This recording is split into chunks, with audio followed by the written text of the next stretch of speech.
Lloyd Lane's bowling alley is all set up for another year, bringing more events to the border city. Our own Callum Hawker with more. Lloydminster's only bowling alley is not only continuing their leagues within Lloydminster, but expanding to a larger demographic and is starting faster than expected. Yeah, there sure is. Next week, we start a new Dolls with Balls, which is our Monday Night Ladies League, and that's 8 p.m. Sign-ups online. And we also are starting a beer leagues, and we have 6:30 is full, but 8:30 we have openings, and that's on Tuesdays. And Thursday mornings, we're starting a new Tot League as well, which we still have openings for. If you're looking to get into bowling, there are events that Lloyd Lanes is trying to grow the game to both the youth and adults. We do have our global public bowling, which is every Friday from 5 till close, Saturdays 1 to 10, and Sundays 12 to 5. End of February, we're working with the Chamber, and we're doing an event. It's Pins and Pints, and it's February 29th. They have stuff online for that as well. Whether you want to relax and enjoy a bowling game, eat some food, or even host a party, Lloyd Lanes has you covered. We have 2 birthday parties upstairs that can be rented, and we rent the lanes by the hour, and we have gutter guards and bumpers for little kids, so it's a real hit for everybody. Lloyd Lanes also offers glow bowling every Friday, Saturday, and Sunday evening. Abby St. John joins me now to talk a little bit about our weather, and it is looking a lot more like winter. Yes, for sure, and it's going to continue. There's some snowfall warnings in both Alberta and Saskatchewan. We're surprisingly not affected by it, which is, fingers crossed that doesn't change, but a lot of Saskatchewan and a lot of northern Alberta is affected by the snowfall warning that is currently in place. But for right now, we are still safe. It is minus 17, however, so it is still quite cold out. It feels closer to minus 28 with that wind chill, so even colder. It's definitely become quite frigid here. 28 km/h winds, so again, very cold. So definitely have caution when you are on the roads because they are very slippery. Current temperatures across Alberta, minus 20 out in Cold Lake and St. Paul, 17 in Marwayne, Vermilion, and in Wainwright, minus 15 in Provost, minus 18 in Vegreville and Bonnyville, minus 19 in Lac La Biche, and minus 16 out in Edmonton. On the Saskatchewan side, minus 26 up in Isle Cross, minus 18 in Pierceland and in St. Walburg, minus 19 in Green Lake, minus 20 in Meadow Lake, minus 16 in Maidstone and North Battleford, and minus 15 out in Macklin.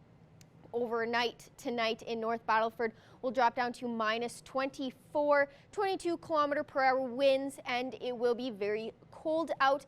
It's predicted to accumulate about 1 centimeter of snow and then a storm total snowfall of 1 to 2 centimeters, about an 80% chance of snowfall for this evening in North Battleford.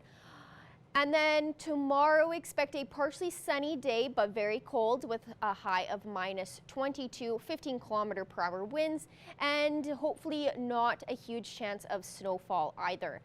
And then overnight tonight in Cold Lake will drop down to minus 28, very cold with a little snow at times, and you'll get an additional centimeter of snow that's already fallen, 17 km/h winds, and there's about that 88% chance of that precipitation. And then tomorrow, Cold Lake, a high of minus 24. Cloudy and very cold with the occasional snow and flurries, mostly in the morning. Total storm fall of 1 to 3 centimeters is predicted to fall for tomorrow. And then overnight tonight in Lloydminster will drop down to minus 26. We're also expected an additional 1 to 3 centimeters of snow overnight tonight, and we will remain quite breezy as well, 22 km/h winds.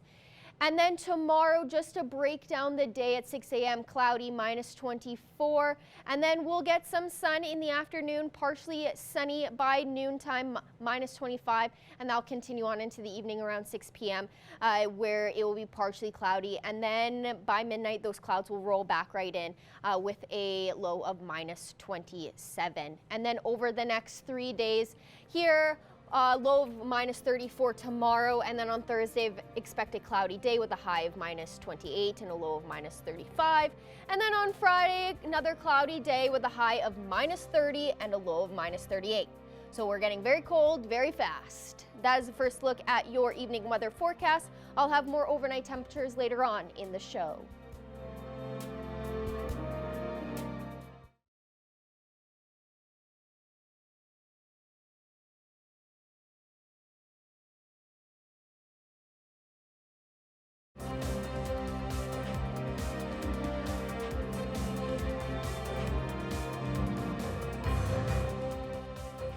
The third annual Cattlemen's Call is coming up Friday and Saturday. Organizers say it will be a great networking opportunity for cattle producers in the Lakeland region. Our Thomas Wildman has more. Today I'm happy to be joined by Graydon Kay, the chairman of Cattlemen's Call, which will be coming to the Lloyd X coming up this weekend. And so thank you so much for being with me today, Graydon. Thanks for having me, Thomas. And so Graydon, talk to me about what's going to be happening over these 2 days and kind of the times of when the major events are going to be happening for Cattlemen's Call. Yeah, so this is our third edition of Cattlemen's Call. Things kick off here Friday at noon is when the doors are going to open to the public. Friday afternoon is going to see our pen show. It starts at 2:30. That's going to be pens of bulls, pens of purebred heifers, as well as pens of commercial heifers. So that starts at 2:30. Following that show at 5:30 is going to be our bull session social. That's a complimentary appetizer mixer. That's welcome for all to attend. And yeah, it's just a great opportunity for cattlemen and women to get together and mingle and share a meal and talk cows. Saturday is going to see the halter portion of our show. That starts at 10 in the morning. There'll be halter heifers, halter yearling bulls, halter 2-year-old bulls, as well as para bull classes. And so you mentioned that there's going to be a pen show on Friday and then the halter show on Saturday. What are the differences between the pen show versus the halter show, and why some cattle producers may prefer the pen show format to the traditional halter show format we see at most other shows? Yeah, the halter show is really beneficial in a lot of ways. First of all, it allows you to bring cattle to town to showcase in a way that you don't have to halter break them. So not every producer has the time or the means to get these cattle halter broke to go down the road. But if they can just put them on a trailer and put them in a pen at the show, it opens up a whole nother demographic of producers that can partake in these events. The other nice thing about these pens is it lets you showcase numerous cattle at one time. So there's pens of 2 available as well as pens of 3. So a producer can enter a pen of 3 bulls and have 3 bulls in the ring all at one time, and it kind of really shows a nice snapshot of their program. And so entries just recently closed. What are the numbers looking for cattle here in the third edition of Cattlemen's Call? Things look really good. This is our third annual one, like I said before, and it's our biggest as well. So we've seen growth every year. We're looking at 22 pens of cattle, as well as nearly 40 entries on the halter side. So it's a really nice group of cattle. The barn is nearly sold out, so it's going to be quite full. We have a little trade show set up, as well as a halter show and the pen show. So it's certainly going to be a fun couple of days. And finally, Graydon, talk to me about some of the major sponsors that you guys have on for this year's Cattlemen's Call to make sure that it's going to run as good as the previous 2 years. Yeah, and of course, we'd like to thank our presenting sponsor, CNRL, Canadian Natural Resources Limited. They've been with us for all 3 years, and there's countless other supporting sponsors as well that help make this happen. So we're certainly thankful for them and excited to see all of our exhibitors and attendees this weekend. Thank you so much for all the information, Graydon, and we hope that you guys have another successful Cattlemen's Call.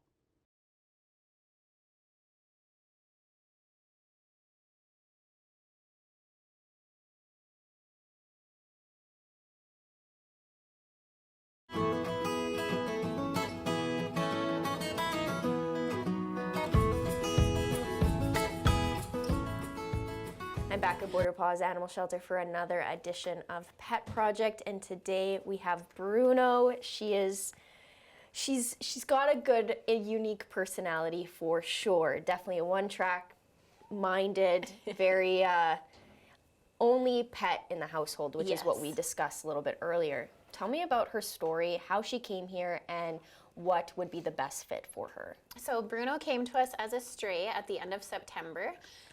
She's We've noticed she loves kids, so when kid volunteers are here, she is really happy to come out and get cuddles. She really likes attention. She definitely is not fond of other cats, so if she even sees them, she'll get grumpy and growl or hiss.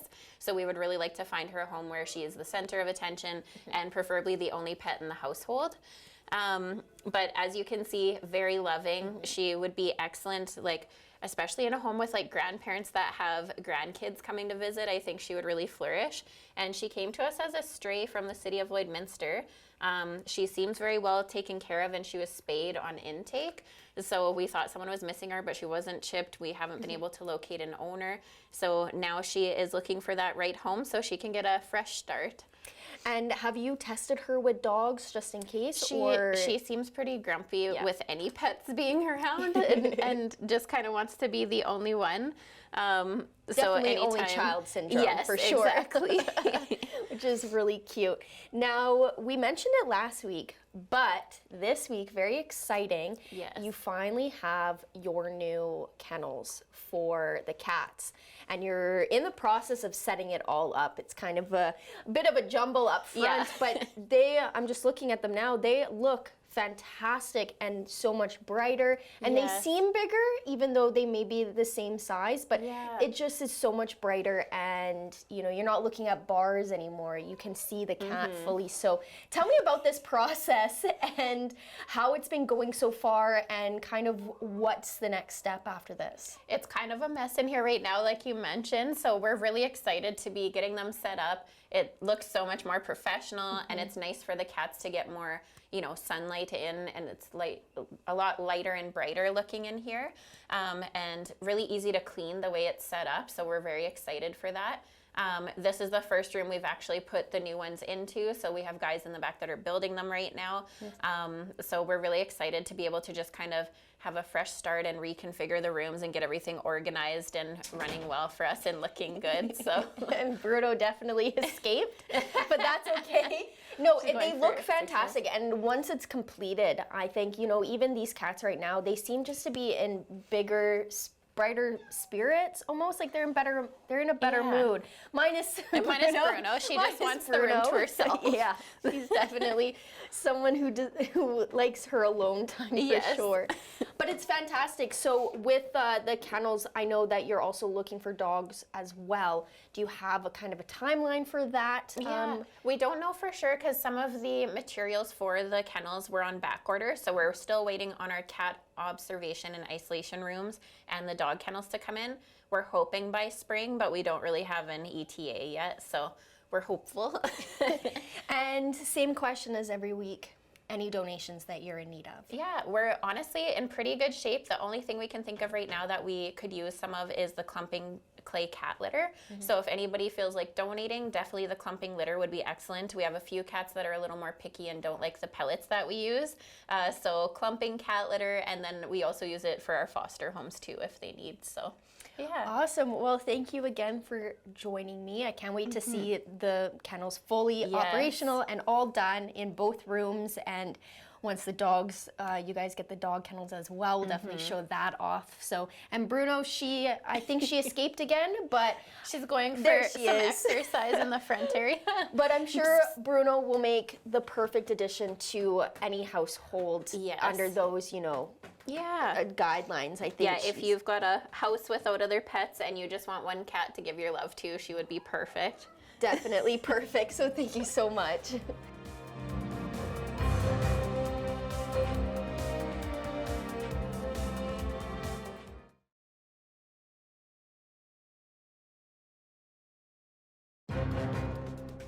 Furniture set and design supplied by Furniture Gallery, downtown Lloydminster.